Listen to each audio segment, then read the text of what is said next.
Justine. Hi, everybody. Welcome to this webinar. Thank you, Parminder, for the introduction. So my name is Justine Ward. As she said, I'm a physical therapist, and I have been a physical therapist for almost 8 years. And I'm very excited to be with you all here this evening to talk about a topic that is near and dear to my heart, which is prenatal and postpartum pelvic and core health. So, a little bit of background about how I got into this field, because many people wonder when they come to see me, why did you get into pelvic floor work or pelvic floor therapy? So, part of the reason I got into this specialty is that I was a collegiate gymnast. And you can imagine with the amount of impact activity that gymnastics involves, there's a lot of jumping, landing, and with that, that puts a lot of pressure on the pelvic floor. And so I actually had experienced some symptoms. I had a slight bit of incontinence, and I thought that it was normal for a very long time until I went to physical therapy school and learned that it's not normal to leak urine. And so I went down a path to figure out what I could do to help address my issues. And I realized that a lot of women out there are suffering with symptoms such as incontinence or pressure in their pelvis or pelvic pain or sexual pain and dysfunction. So, with that, I decided to specialize in women's health. And since then, I've taken many continuing education courses. I've treated thousands of women with pelvic floor dysfunction. And, it's something that is not really talked about in our society a lot or in our community. So I hope that this webinar sheds some light on a topic that can be a little bit embarrassing or invulnerable to talk about. But I hope that we can normalize that and help women out there who might be suffering from some of the symptoms of pelvic floor dysfunction. So, with that, this topic today is going to be focused on the perinatal period. And the perinatal period is really the period of time that is during pregnancy as well as immediately postpartum. So, couple of kind of fun facts that are glamorous and maybe not so glamorous about pregnancy. One of the great things about this webinar presentation is that I do get to reach a lot of people through this platform. However, one of the disadvantages is I can't see you all. So, maybe you're coming to this webinar and you're currently pregnant, or perhaps maybe you just had your first baby, or you're a couple of weeks postpartum, or maybe you're 20 years postpartum and you're curious to learn a little bit more about the pelvic floor and the core. So, wherever you may be in your journey, I hope that you learn something in this webinar about pelvic health. So, in terms of pregnancy, by the time you're 8 weeks pregnant, 50 to 70% of the physiological changes that will occur have happened. So, things like increased heart rate, your blood volume increases, your blood flow increases, and there are many different hormonal shifts that occur. So, you can imagine that's such a short amount of time and a huge amount of changes occurring in the body. Hence, why oftentimes in that first trimester, many women are quite fatigued, may have nausea, and some women even start to experience some pelvic girdle issues or pelvic pain. Pregnancy glow, if you were wondering, it is truly a thing of pregnancy. And the reason being is because your circulation does increase. Now, on the not so glamorous side, your sweat and sebaceous gland activity also increases, which is oftentimes why pregnant women will feel warmer or may perspire more. And a not so fun topic to talk about, but something that's very commonly impacted in pregnancy is constipation. So your gut motility actually decreases throughout pregnancy, which can cause constipation. And then, if you're going to the bathroom and you're pushing and straining, you can develop hemorrhoids. Okay, so maybe some of you are really familiar with these symptoms, but a pelvic health specialist in pelvic floor therapy can help with trying to improve your gut motility by doing specific exercises and techniques, and also teaching you how to relax your pelvic floor. And we'll talk a little bit more about this later on. So, the objectives for today are to discuss your pelvic floor and your core anatomy and function. So, I want you to have a little bit better understanding of where these muscles are and how they function, because I'm sure many of you have maybe been to a yoga class or a Pilates class, and perhaps the instructor says, okay, now do your Kegel contraction, or now lift your pelvic floor. And you might be looking around at the people that are immediately to the left and right of you thinking, am I actually doing a pelvic floor contraction right now, or what is going on? So I think the more that you understand about the anatomy in your body, the better able you'll be to access those muscles. And then we'll talk about how pregnancy impacts the muscles as well. I want you to understand how breath can influence your pelvic floor and core activation, understand how to contract and relax your pelvic floor muscles. And this is something that we will practice again later on in the presentation. We'll discuss some simple posture and body mechanics, information that will help to minimize strain and stress on your pelvic floor and your abdominal wall. And at the end, we'll speak to, what can happen, what sort of symptoms might you feel if you do have an issue with the pelvic floor, and when should you seek help? And one of the common themes for today is that a lot of these symptoms are very common, but they're not normal. Okay. And so I hope that by the end of this, you'll be thinking about maybe how you can talk with your healthcare providers and figure out a plan for how to address maybe some symptoms that have been bothering you. So, a couple of interesting statistics that I like to bring up in the beginning to highlight how prevalent a lot of these issues may be with the pelvic floor. So I'm going to read the statement, and I just want you to take a moment and think to yourself, is that statement true or false? Okay, so 1 in 4 women over the age of 18 experience episodes of leaking urine involuntarily. So do you think that's true or false? So this statement is true. Okay, so 1 in 4 women, that's a huge amount of people who are impacted by incontinence symptoms. Now, the next one in 8 people affected with bladder or bowel control issues seeks help. So think, could that be true or is it false? So this is actually false. The real number is 1 in 12. Okay, so although there are many people who are impacted by these symptoms, not very many people end up seeking help. And maybe that's partially because, these topics can be a little bit taboo or embarrassing to talk about. But again, this really highlights how many people suffer and how few people actually are seeking care for their symptoms. The next one, on average, women wait 3 years from the first time they experience symptoms until they obtain a diagnosis for their bladder control problems. So you think that's true or false? So this one is also false. On average, women actually wait up to 6.5 years from the first time they experience symptoms until they get a diagnosis. Okay, so many people are suffering for many years until they're actually getting the help that they need. And then the last statement, 10 to 20% of women experience persistent sexual pain, which is also called dyspareunia. And this is true. Okay, so again, a large percentage of people who are having significant symptoms of pelvic floor dysfunction, who again may not be getting the care that they need. So, with that, let's jump right in to talk a little bit more about the anatomy and function of the pelvis. So, your bony pelvis, okay, here's my laser. So, we also call the bony pelvis the pelvic girdle, okay, and it's made up of the pelvic bones on either side, which I'm highlighting here with the laser, and also the sacrum and your tailbone, which is in the back, and your pubic bone, which is in the front of your pelvis.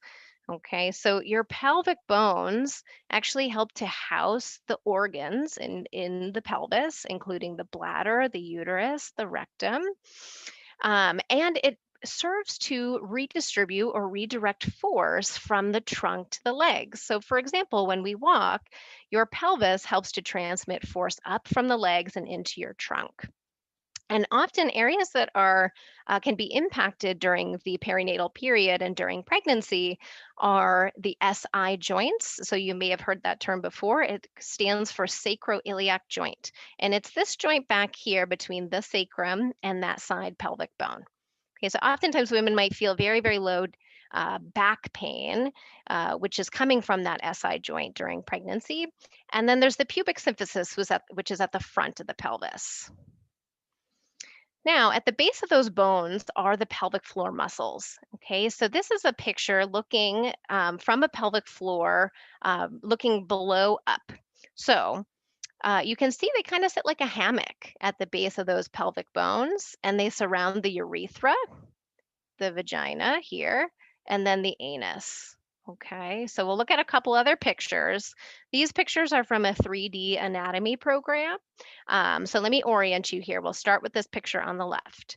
So here is the vaginal opening. Okay, and then your pubic bone is up here at the top, and the rectum or anus is down here. And then your sit bones are on either side.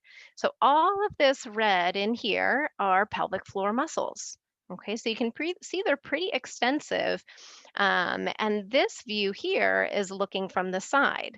Okay, so now we can see here's the pubic bone in the front of your body. Here's the vagina. And here is the sacrum and tailbone. And the organs that sit along that pelvic floor are the bladder, the uterus, and the rectum. Okay. So again, I like to use that analogy, thinking of the pelvic floor like a hammock, because they really do help to support these organs. And the main functions of the pelvic floor you can be remembered by thinking about the four S's. So, like we just spoke about, support. So they do support the organs. They support the growing fetus during pregnancy. They have sphincteric function, meaning they control whether we're continent. So they help us to maintain bladder control and bowel control. They have sexual function as well, so they do aid in orgasm and blood flow, and they assist in stability of those SI joints that we were just talking about, the pubic symphysis we just saw, and some of the other joints that are around the hips and pelvis. Now, this is going to be a video that shows what a pelvic floor muscle contraction looks like. So this is actually what a Kegel should look like if performed properly. So you can see as it turns green, that's the contract, and then the relax is when the muscles turn red again. So let me see if I can play that one more time. So contract, relax, contract, relax. So really the function of the pelvic floor is to both squeeze and lift up, okay? And then we can look from one other view here. So this is that bottom view, looking at the vaginal opening. So contract and relax. So you can actually see that the rectum is kind of lifting up a little bit when the person is performing that pelvic floor contraction. So hopefully those videos give you a little bit better sense of where these muscles live and how they contract and relax. So now let's transition to talking about the core. So a lot of people think that by having a six pack, that means that they have a strong core. And this can be misleading because the six pack abdominal muscles are actually very superficial in our abdominal wall, and they don't actually attach onto the spine. So your core is actually made up of four main muscular groups. And the first one is the pelvic floor. Okay, so your pelvic floor is actually a core muscle. A lot of people don't know that. The transverse abdominis muscle is this muscle here. So this is the spine, right, in the back. And the transverse abdominis is like a little corset that wraps all the way from the spine into the front abdominal wall and helps to provide our spine with support and stability. Then we have the diaphragm, which is at the top of the abdominal canister, and then the multifidus muscles. And these muscles go from one vertebrae to the next and again help to stabilize the spine. So when we talk about doing core exercises, sit ups are actually an exercise that works more the superficial abdominal muscles. So later on, we're going to talk about what an appropriate and safe core exercise is to do during pregnancy and also can really come in handy postpartum as well. Now, how does breathing impact the pelvic floor? Because we just talked about how the diaphragm at the top here is part of your core. So your diaphragm and your pelvic floor have what's called a synergistic relationship, meaning that they work together to function properly. So as we inhale, the diaphragm drops down towards the belly. At the same time, your pelvic floor has a really nice opportunity to also drop down and relax. As we exhale, the diaphragm descends, comes back up towards the chest, and the pelvic floor has a nice opportunity to contract back up. So, those two structures work in concert to be able to provide our trunk with optimal support and stability. Okay, so that's why breathing is so important when it comes to being able to properly contract and relax your core muscles and your pelvic floor. So, now how does pregnancy impact these muscles? So, the bony pelvis in general are quite stable joints normally. So, that SI joint, that pubic symphysis are usually very stable. But during pregnancy, the hormone relaxin is elevated. And that hormone increases laxity in our joints and in our ligaments in the body.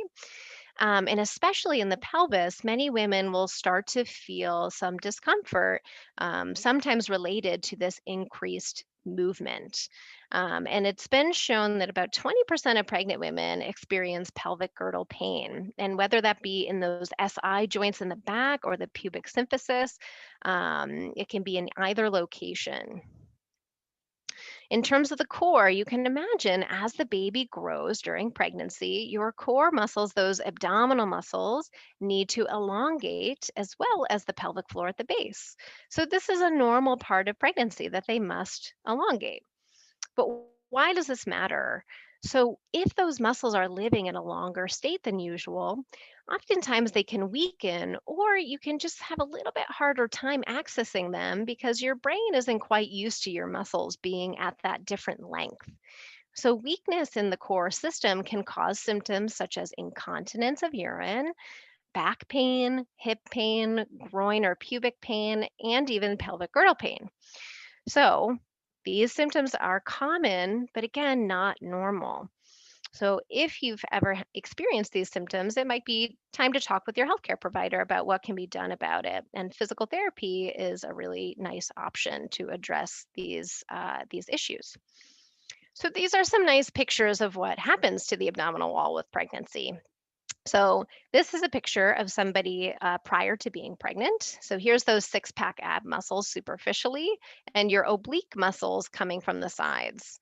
And that TA muscle, that transverse abdominis we talked about, is deep to all of these muscles. So you can't even see it on this picture.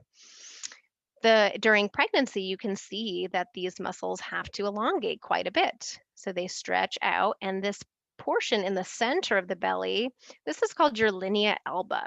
So this is made up of connective tissue, and it has to stretch again to accommodate the growing fetus. Most women by the end of pregnancy have what is called a diastasis recti abdominis, or a DRA.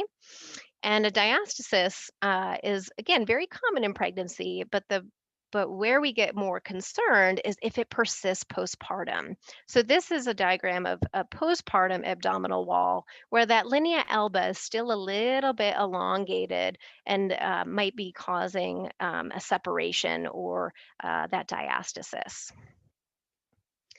So now breathing in pregnancy. So as you can imagine, and as maybe some of you have experienced, as the baby grows, the baby pushes up into our diaphragm.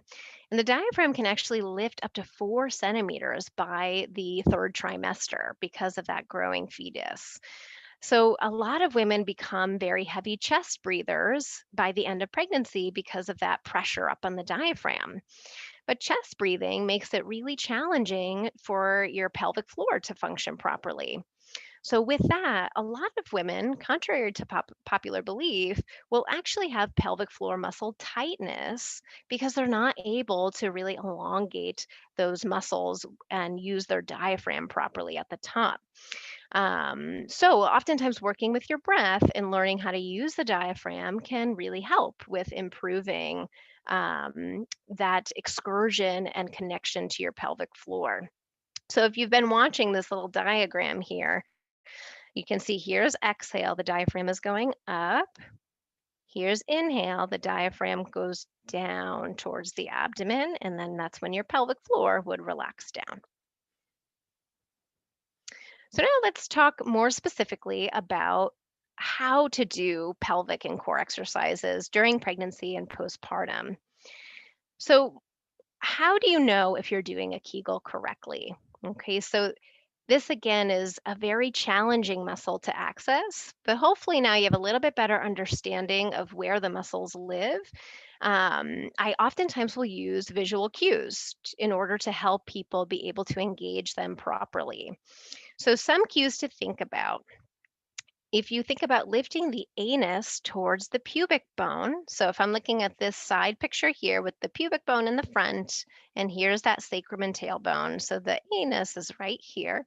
If you think about lifting the anus to the pubic bone, that's contracting the pelvic floor. Some women or men also do well with stop the flow of urine as a cue, thinking about holding back gas. And one of my favorite things to do during pregnancy is sitting on a birthing ball or a TheraBall because that pressure on the perineum, so as you sit on a TheraBall, you can have really nice contact with your pelvic floor on that ball.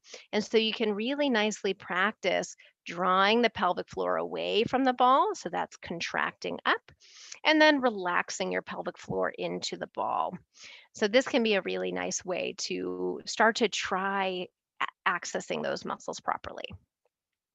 Now, we'll watch this video just one more time here so that, because in a little bit, we're going to actually practice an exercise on how to do a Kegel. So let's just watch this once more. And you can see there's that anus lifting to pubic bone, anus to pubic bone, anus to pubic bone. Okay. So, some other considerations when you do perform Kegels, you want to make sure to not hold your breath. So, really, you should be contracting up on an exhalation. Again, that's because of that relationship with the diaphragm.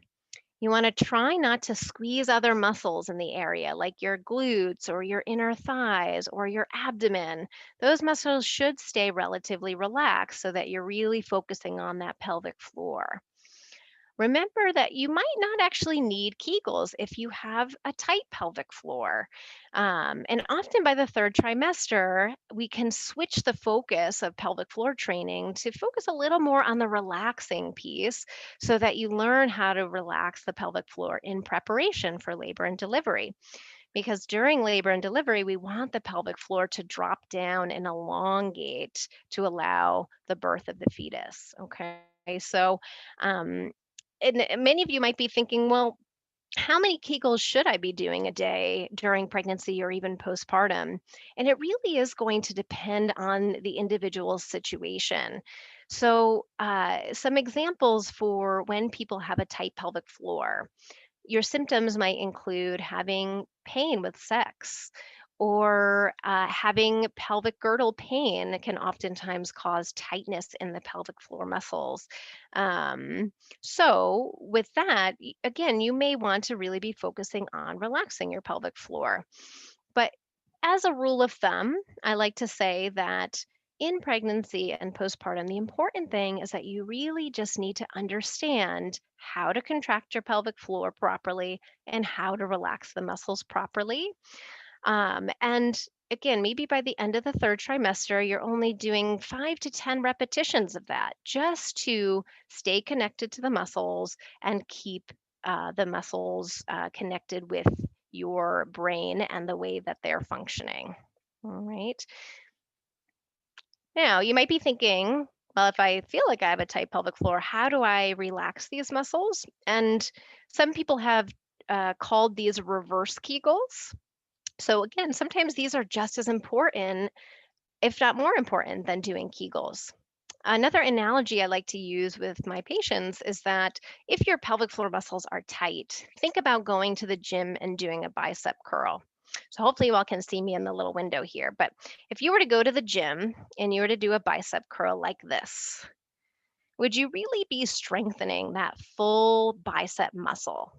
No, right? You would only be strengthening the muscle in a very short range of motion. So we need to relax the muscle fully to then contract fully. And that's the importance of learning how to relax your pelvic floor, is that then when you do the Kegel, you're really going to be strengthening that muscle through its full potential and full range of motion. Okay, so some cues, some visual cues, again, to help you with learning how to do the relaxation part is thinking about your sit bones, which are on either side of the glute region or the buttocks, if you think about them spreading apart. Or if you think about that pubic bone and tailbone front to back spreading apart, that's relaxing. One of my favorites is thinking about a rose petal or a rose bud that's in the vagina. And then as you inhale, you think about that rose petal blooming open. Okay, so we're going to walk through a little exercise now. So wherever you may be, hopefully if you can sit in a chair, so I want you to sit down, kind of scooch a little bit to the edge of the chair and sit up in really tall posture. So almost think about like a string coming out of the top of your head, lengthening you long. And while you're sitting in that posture, if you feel comfortable, you can close your eyes or just soften your eyelids so that they're mainly relaxed. Okay. So I want you now to place one hand on your chest and one hand on your belly. So as you are breathing in and out through your nose, I first just want you to observe what your breath is doing. Okay. So do you notice that the breath is moving more into your chest or into your belly? And try not to manipulate the breath. Just observe it. And now I want you to visualize as if you have two lungs. One of those lungs is sitting down in the right pelvis, and one is sitting deep down in the left pelvis. So those two lungs are nice and deep in the pelvis. So as you inhale, I want you to visualize as if those lungs in your pelvis are expanding out. And then as you exhale, I want you to think about those lungs just contracting back to their resting position. And then inhale, those pelvic lungs expand. And exhale, those pelvic lungs contract. And on this nice inhalation, those lungs expand. This is when your pelvic floor can drop down towards the surface that you're sitting on. And then exhale, and the pelvic floor comes back to neutral. And inhale, the pelvic lungs expand, pelvic floor drops down at the base. And exhale, it comes back up to neutral position. So this is how we teach pelvic floor relaxation. Now we're going to switch our focus to the exhale. So you're still going to take that nice in-breath into those pelvic lungs. But then as you exhale, I want you to think about trying to draw that anus to the pubic bone, lifting the pelvic floor in and up. And now relax. Nice in-breath. Pelvic lungs expand. And as you exhale, draw anus to pubic bone, hold it there, 2, 3, 4, 5. Inhale, release. Drop the pelvic floor down, pelvic lungs expand. One more time. You're going to exhale, anus to pubic bone, lift the pelvic floor in and up, hold it, 2, 3, 4, 5. Inhale, relax. Those lungs expand. Okay. So that's the end of the exercise. So this is something that I often will do on the first day when I see a patient is just talk about that relationship of the diaphragm and the pelvic floor and how you can use that breath to help coordinate the muscles contracting and relaxing. Now, if you struggled with this, don't worry. It's really challenging at first to get the hang of. And you might have even noticed something when you just observed your breath. Maybe you were breathing a lot in your chest before, but maybe now after doing that exercise, you can feel your belly moving a bit more. So, getting those belly breaths, those diaphragm breaths can be a really beneficial exercise to practice really at any stage of pregnancy and even in the postpartum period. Okay. So now, what about core or abdominal muscle exercises during pregnancy? So this could be a topic on its own, just talking about what ab exercises you should or shouldn't be doing. So I'm essentially focusing on one specific movement on how to engage your transverse abdominis muscle, because this really builds the foundation for you being able to access your core muscles effectively. So this exercise, and I'm going to show a video in a moment, this exercise is called a transverse abdominis set or an isometric TA contraction. So on the exhalation, you want to think about doing a slight pelvic floor contraction, so 20% effort. And then you're going to imagine hugging the baby towards the spine. Okay. And typically, you want to try to hold this for 10 seconds. Make sure you're not holding your breath, and then you relax completely. So, this video is actually of me when I was maybe about 25 to 28 weeks pregnant. And this is me doing a transverse abdominis exercise on hands and knees. Okay, so you can see there the belly draws up, up, up, and in. I hold it for a few, and then I relax. And I exhale, and I'm drawing the belly in and up towards the spine. And I'm relaxing. And then again, you see that nice draw in. So I practice this a lot because this can be a very, very challenging exercise to do. But I love the quadruped position during pregnancy if you're able to tolerate it, because it takes the weight of the baby off the spine and it really challenges your abdominal wall to contract and lift up. It's like you're lifting the baby with your abdominals. So you can practice this in all positions. You can do it lying on your side. You can also do it seated, standing, and again in this hands and knees position. And typically, I recommend just start with trying to do a 10-second hold. Make sure, again, you're not breath holding, and try for up to 10 repetitions. Now, in terms of general exercise, I just want to touch base about this briefly. Okay, so the American College of Obstetrics and Gynecology recommends that women do general exercise for 20 to 30 minutes most days of the week at a moderate intensity. And moderate intensity essentially means that you can still hold a conversation while you're exercising. Okay, and the benefits of exercise include reducing back pain, easing constipation. So we talked about how that can be a big issue in pregnancy. Movement can be really helpful to address that. It may decrease your risk for gestational diabetes, preeclampsia, and cesarean delivery.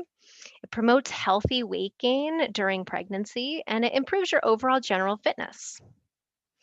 So in terms of what exercise you should be doing, so again, the ACOG, or the American College of Obstetrics and Gynecology, have put out guidelines for women who are pregnant on what exercises are safe to be doing. So you can see here on the left things like walking, cycling, aerobics, yoga, running, or jogging can actually be safe during pregnancy. Now, one of the biggest recommendations I have for women who just learned they've become pregnant is, a lot of people wonder, what exercise can I keep doing that's safe? And, most women, whatever you were doing pre-pregnancy, you can oftentimes continue as long as it feels good for your body. So you may find that you can continue to run in your first trimester, maybe even your second trimester, but then you might start to feel like, there's just like this heaviness in my pelvis, or it's causing pelvic pain, or you're experiencing leakage when you're doing that activity. Well, that's your body's cue to stop that activity if you're feeling symptoms. And there are certainly activities that are not safe to continue with pregnancy, including contact sports, of course, anything that has a high risk for falling, and hot yoga and hot Pilates classes are also not safe to be doing during pregnancy.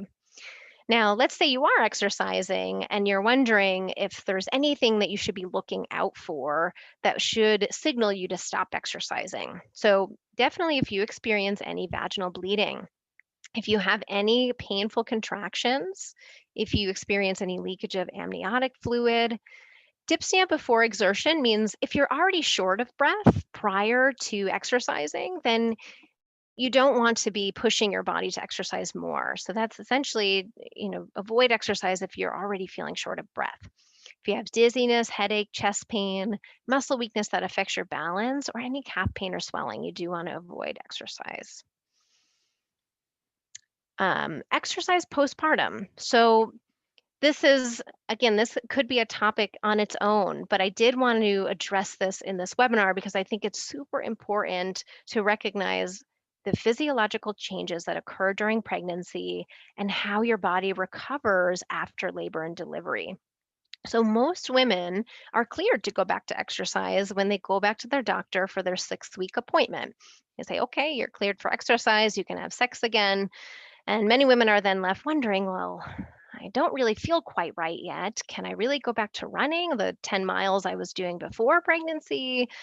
So oftentimes, this 6-week mark is a time where your body still might be a little bit vulnerable. Okay, so it doesn't mean that you should return to your previous exercise regimen. And the reason being is because we know that recovery of the pelvic floor muscles and associated connective tissue and nerves is maximized by 4 to 6 months postnatally. And after a cesarean delivery, the abdominal fascia, so that's essentially the connective tissue that's in that abdominal wall that gets impacted by having a C section, it's only regained 51 to 59% of its original tensile strength by 6 weeks postpartum. Now, by 6 to 7 months, it's gained a lot more strength, 73 to 93% of its tensile strength. But you can see these tissue changes can really cause difficulty with women returning right back into their same exercise regimen before or at that 6-week mark. So, my general suggestion is that you should see a pelvic PT at 6-week postpartum to assess your pelvic floor and assess your abdominal wall. In other countries like France and in Belgium, pelvic floor physiotherapy is the standard of care for all postpartum women. So after you see your doctor, you go to physiotherapy and you work on your pelvic floor and your core. So, that is one thing that I hope to advocate for as a women's health specialist is that women really should be getting their pelvic floor and their abdominal walls assessed so that we can safely return back to exercise and not put excessive strain on that healing tissue. Another suggestion is start with low impact exercise. Go for a nice long walk. Try some yoga. Sometimes even Pilates can be an appropriate start back into exercise, if it's gentle. And you always want to monitor for symptoms. So if you leak urine, or if you feel pelvic pressure or heaviness, or if you have pain, that's really your body telling you, maybe I'm not quite ready to get back into that exercise and I need to build up some more strength first. I am all for getting women back into exercise postpartum, and it's so important to address this, but it's also important to keep the pelvic floor and your core muscles in mind and really respect those physiological changes that occur during pregnancy. Okay, so now we'll talk about posture and body mechanics and how to optimize the way that you maybe stand or move to prevent injury. So, some very common postural changes in pregnancy. So, I'm sure some of you are looking at this and think, like, oh, yes, I remember feeling this way and standing this way in pregnancy. So, it's really common for the head to go forwards, for there to be increased rounding in the spine and increased curve in the lower back. The butt kind of sticks out a bit. The knees might lock. And all of these strategies are really to help to maintain balance, right? Because the baby grows forward, changing your center of gravity, and your body is trying to find a way to stay balanced. So, one of my favorite cues for pregnancy is to just think about a string coming out of the top of your head, pulling you up long towards the sky, towards the ceiling. And that can sometimes just help you get out of those exaggerated curves and prevent any excessive strain on your pelvis. Now, rolling in bed. So, this is a task that seems really easy when we're not pregnant, but as pregnancy progresses, this can be a really challenging functional task, right? So, most people sit straight up when you get out of bed. But as your pregnancy progresses, you might start to notice this gets really challenging. You may see like this dome here in the abdominal wall. So, this doming indicates that there is that diastasis recti we referenced before, where there's a little separation in the abdominal wall. And so if you see this, then this is your cue of, oh, I might need to modify this task because that is putting some stress on the abdominal wall. Now, postpartum, again, your abdominal muscles are often weak, so it may feel really strenuous to get up out of bed. And especially recovering from a C-section, it's also important to try to minimize stress on your abdominal wall. So the solution is to log roll. Okay, so this diagram shows the steps. You can put a pillow in between your knees to kind of help you squeeze a little pillow. Your trunk and your lower body move together as you roll to the side. And then you use your arms and swing your legs off the side to sit up. Okay, so it may seem kind of tedious to do, but if you get in the habit of doing this really early on, then again, it's going to put a lot less strain on your abdominal wall and help to protect that the changing abdominal wall and pelvic floor. Now, picking up a baby. So this, of course, is a very challenging task. And one of the biggest things to try to avoid, if you can, is to try not to put the baby on one side of your hip, like in this picture here. That position puts a lot of stress on our pelvis, on our hip joints, and on the pelvic floor too. So the best that you want to keep baby really close to you. You want to try to keep the baby as centered as possible on your torso. If you are to pick up the baby, you want to try to keep your spine straight, bend at your knees. And one of my biggest suggestions is this technique called blow before you go. So that means that you're going to try to exhale as if you're blowing out a candle. So, and as you do that nice exhalation, then you go to lift. Because remember that connection we talked about earlier, when you exhale, that engages your pelvic floor, your core. So it gives your body a little bit more support and stability for that strenuous task of bending and lifting. Okay, so just remember, blow before you go and start to try to get into a habit of doing this with strenuous tasks like lifting or bending. Now, preventing strain on the pelvic floor during evacuation. So a lot of people don't necessarily think of, sitting on the toilet to go to the bathroom as being a posture, but there really is a proper potty posture that I talk about. And because constipation is very common, we want to try to optimize the position that you go to the bathroom in to try to prevent strain down on the pelvic organs and pelvic floor.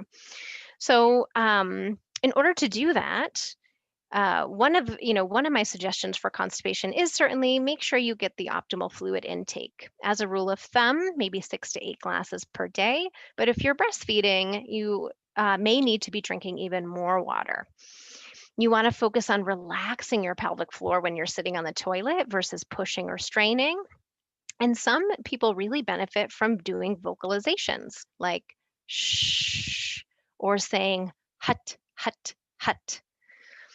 And I know this sounds really funny, but I'll tell you, these vocalizations can really help to create good abdominal activation and relax your pelvic floor. So that's really the coordination we need to have a bowel movement, is we need to contract our abs, but we need to relax our pelvic floor. And some people might want to consider investing in a squatty potty or put some sort of blocks underneath your feet. So a squatty potty is this device pictured here. So maybe some of you have seen this, but essentially it gets you into the posture of squatting. And the reason this works for a lot of people is because your pelvic floor muscles. So here's a picture of a side view of a pelvis. So you can see here the pelvic floor wraps around the rectum, and there's a little kink in the colon when you're sitting at a 90-degree angle. Now, when you squat, that kink in the rectum opens up a bit, so it makes it a lot easier to usually evacuate completely. So American toilets just really weren't made for our colon. And again, a lot of people might really benefit from getting one of these squatty potties. Now, certainly not for absolutely everybody. You may find that it doesn't feel easy for you. But if you are struggling or pushing and straining, you might want to try propping your feet up on something.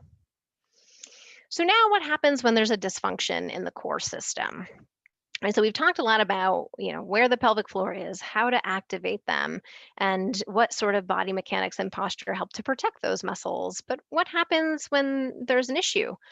So you might experience symptoms such as incontinence. So stress incontinence is when we leak urine if you cough, sneeze, laugh, jump. Versus urge incontinence is if you feel a very, very strong urge and you try to rush to the bathroom and you can't quite make it there. So some people call this the key and door syndrome because as you get home from maybe from work or an outing, you go to put the key in the door and boom, you have this super strong urge that causes you to leak. So again, this is not a normal symptom, very common, but not normal and can be addressed oftentimes with physical therapy.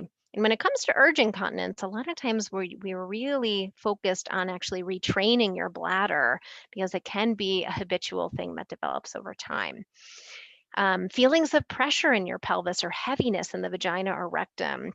If you have pain with sex, if you have pelvic pain, so any pain that's in the genital region, your sit bones, the inner thigh, the groin, or pubic bone or SI joint, and lower back pain. And an interesting statistic is that 78% of women who had low back pain also had urinary incontinence. So you can see, like, wow, that's a huge number of people with lower back pain who also complain of incontinence. And I think this really speaks to the fact that your pelvic floor is a core muscle. Okay. And so some common diagnoses that we treat as pelvic floor PTs, we treat pregnancy related pain and injuries. So pubic symphysis dysfunction, any SI pain. If you have a perineal scar or a C-section scar, we can actually treat that using manual therapy techniques to help the tissue to heal. Urinary or fecal incontinence, so loss of feces, loss of urine, pelvic organ prolapse, diastasis recti abdominis. So, like we talked about, very common during pregnancy. It's been shown that 100% of women have a diastasis by 35 weeks gestation. But the separation can persist in about 40% of people, which was measured at 6 months postpartum. So, this is a picture of a woman who's postpartum with a diastasis recti. Okay, so that sort of separation may benefit from some pelvic floor PT.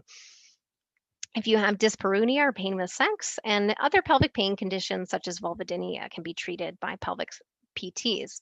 Now, of course, all of these conditions are, the pelvic PTs are part of a team, right? So you also need to be seeing a urologist or a urogynecologist or your OBGYN and talking with them about your symptoms so that we can be working as an interdisciplinary team to address the symptoms you may have because it may not just be the pelvic floor muscles or the tissue causing the pain. There might be something going on with the bladder itself, or the rectum itself. And so we need to be working as a team together to address these issues. And what does a physical therapy assessment reveal? So it really reveals like any other PT assessment. We check for weakness, we check for tightness, we check to see if the muscles are coordinated. If there's any sort of imbalance, we'll assess for diastasis and any other orthopedic dysfunction.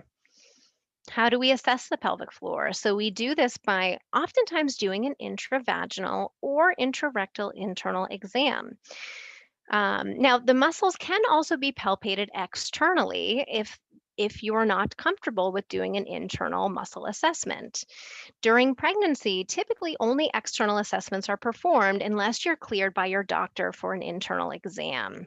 Okay. So, what should you expect if you see a pelvic floor PT for some of these issues? So, of course, you're going to fill out your medical history, you're going to do questionnaires, you'll sit down and you'll talk with the physical therapist about your history, your current symptoms.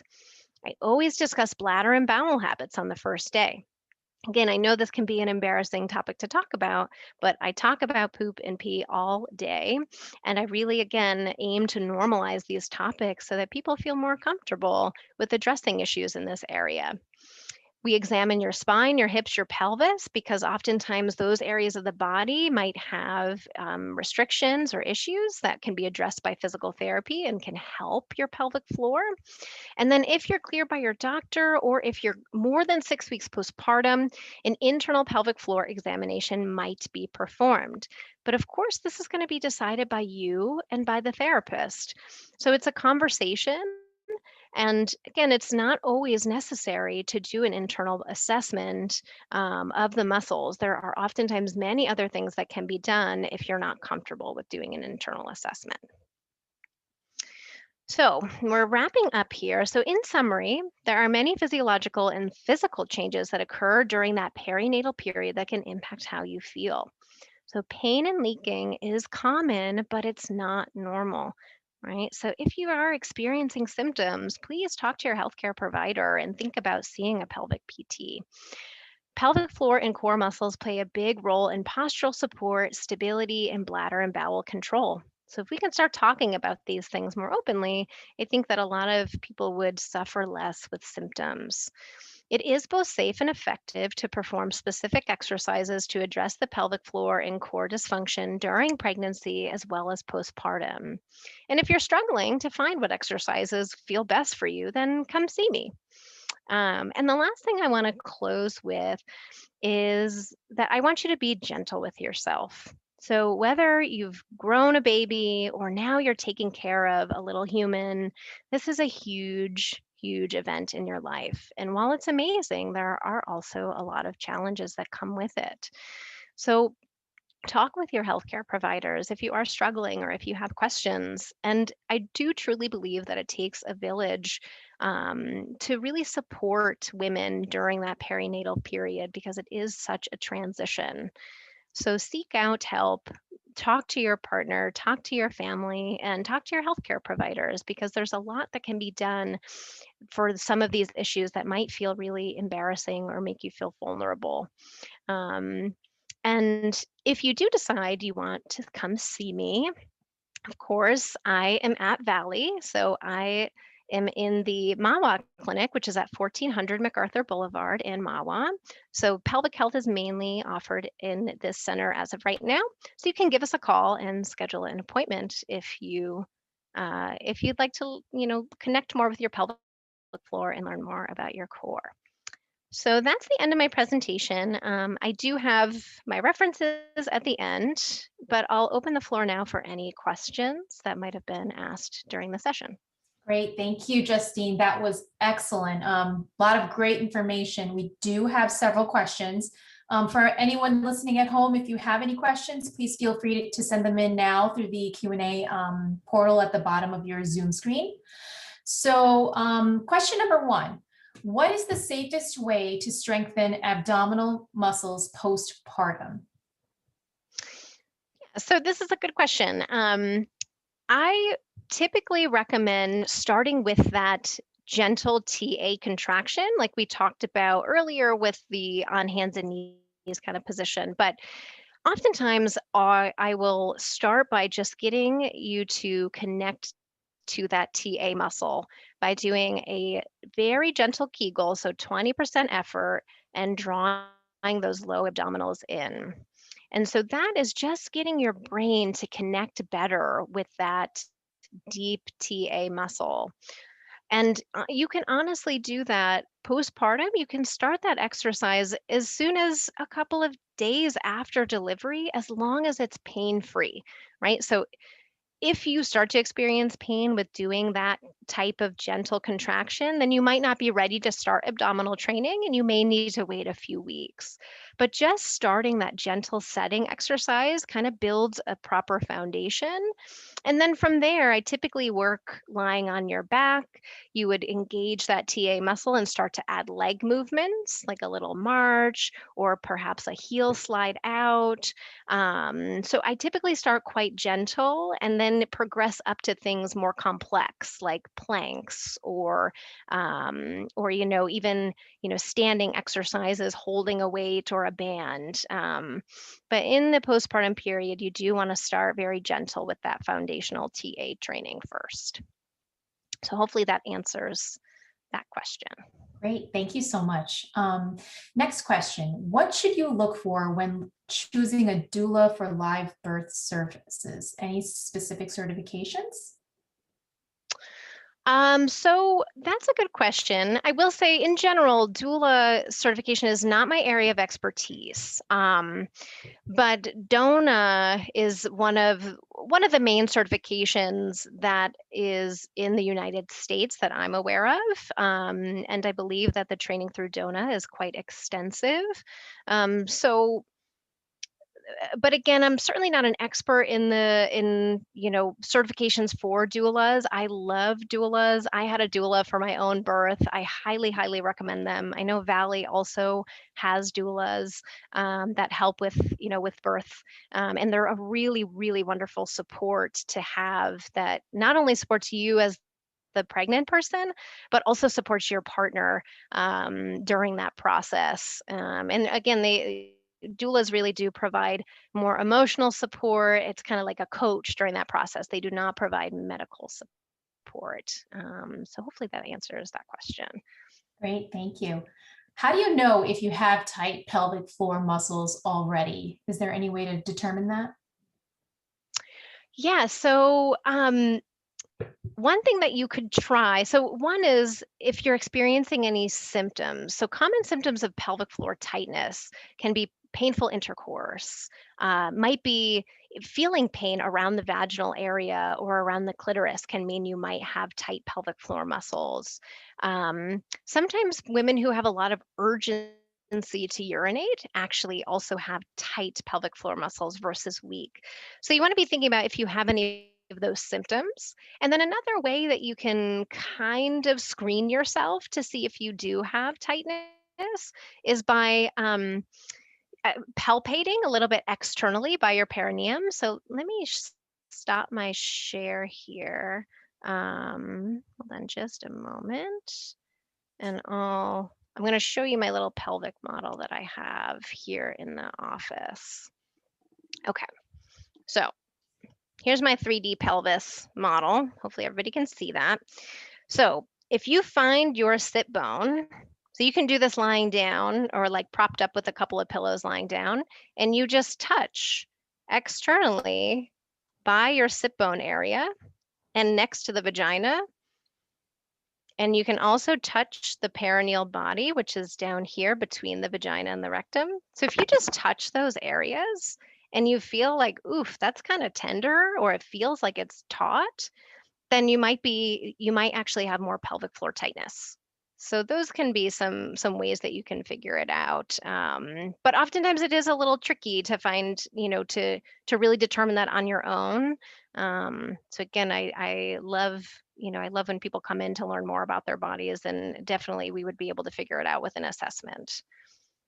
Great, thank you. I'm going to kind of combine two questions sort of together. So the first part is, can you see a pelvic floor physical therapist before giving birth to assess pelvic floor muscles? And then the other one was, is pelvic floor physical therapy recommended for women in their third trimester, or does physical therapy pick up after birth?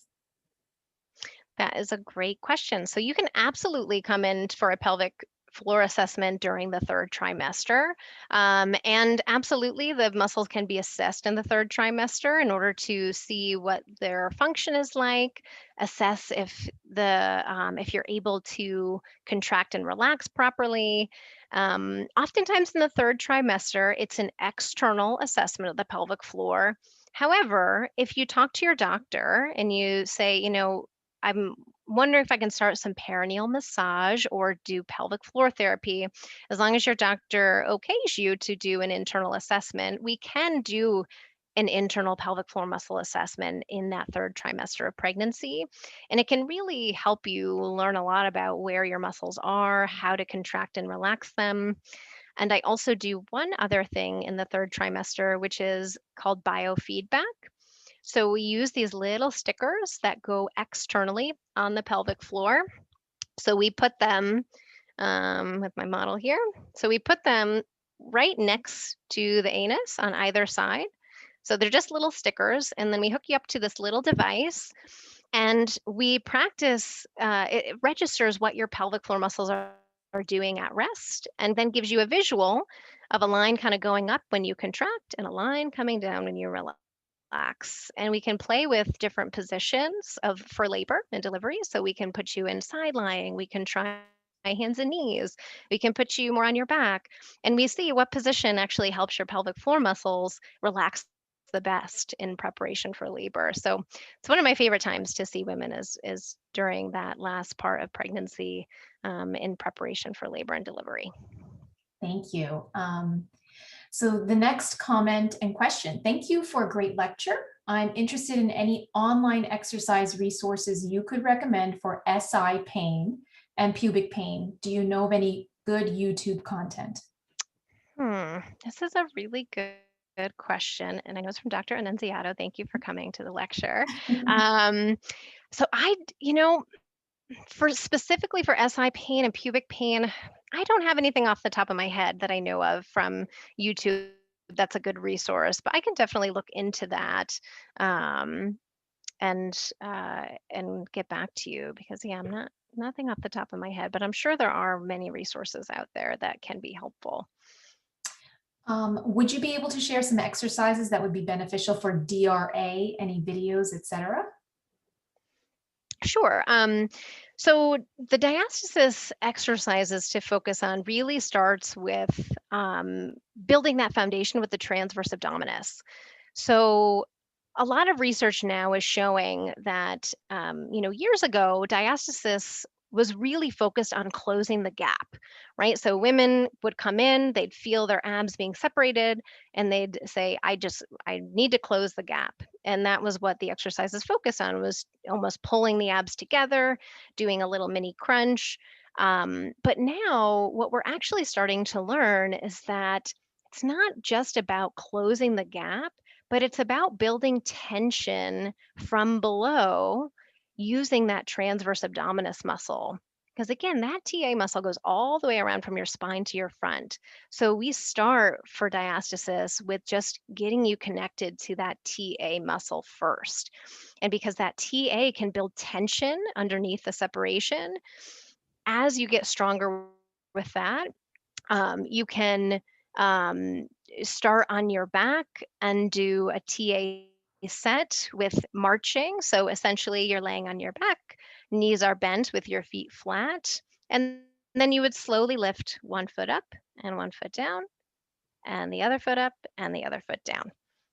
So that gentle march, but the key component, again, is really getting that transverse abdominis muscle to contract properly first. And the breath as well is really important with diastasis. So exhaling to contract and then gently starting to add some leg movements on laying on the back. And then you can progress, from there. But that might be at least, one nice exercise to start for diastasis is just a simple marching laying on the back. But again, I could do a full lecture on diastasis, and I actually did before. But yeah. Okay. I feel really nauseous when I do Kegels postpartum. Is that normal? So no, that's not normal. Nausea with Kegels would sometimes might indicate to me that that you might have there could be some sort of restriction going on, that's causing that sort of visceral response. So nausea is typically a visceral response, which is mediated from some of the nerves that are more like in your upper back region. And so some women who have a lot of like tightness in the upper back or in the rib cage can sometimes experience nausea if they try to do some exercises. So I would definitely talk to your medical provider about that symptom, just to see, get things checked out and make sure there's nothing going on deeper. But no, you shouldn't feel nausea when you do a Kegel postpartum. Okay. Just a couple more questions. Can you provide physical therapy for whole body strength training and recovery from ligaments feeling stretched out during pregnancy and for the first year following the birth? Yes. So, physical therapy really is one of the things I emphasize as a pelvic therapist is that issues with the pelvis are orthopedic issues at the root of it, right? So My training is not only as a pelvic health specialist, but also as an orthopedic physical therapist. So I treat the whole body when I'm treating a patient. So, if there are ligaments or areas in the pelvis or other areas of the body that might have been impacted by pregnancy and hormonal changes, then there are absolutely exercises that you can do that really emphasize stability, both around the pelvis and around the trunk and legs in general. So yes, there are definitely ways to make sure that your body feels as stable and supported as possible, both during pregnancy and all years following birth, because these issues can last for up to a year and sometimes longer, unfortunately, after birth. So Justine, do people who want to come to visit you as a patient, do they need a referral from their doctor? Yes, so you would need a referral from your doctor to come in. Yep.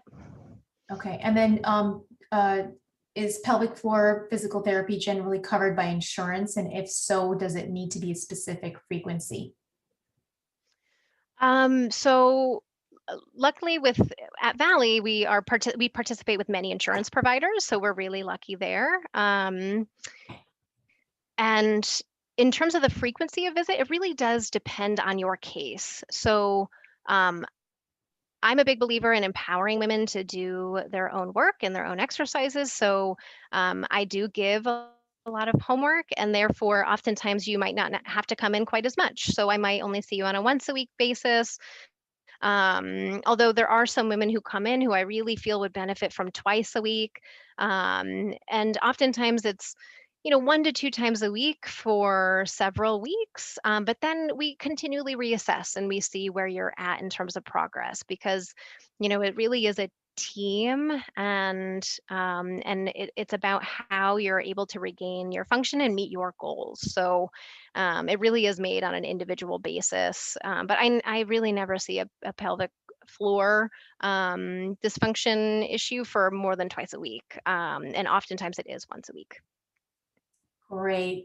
Thank you so much. I don't see any other questions coming through.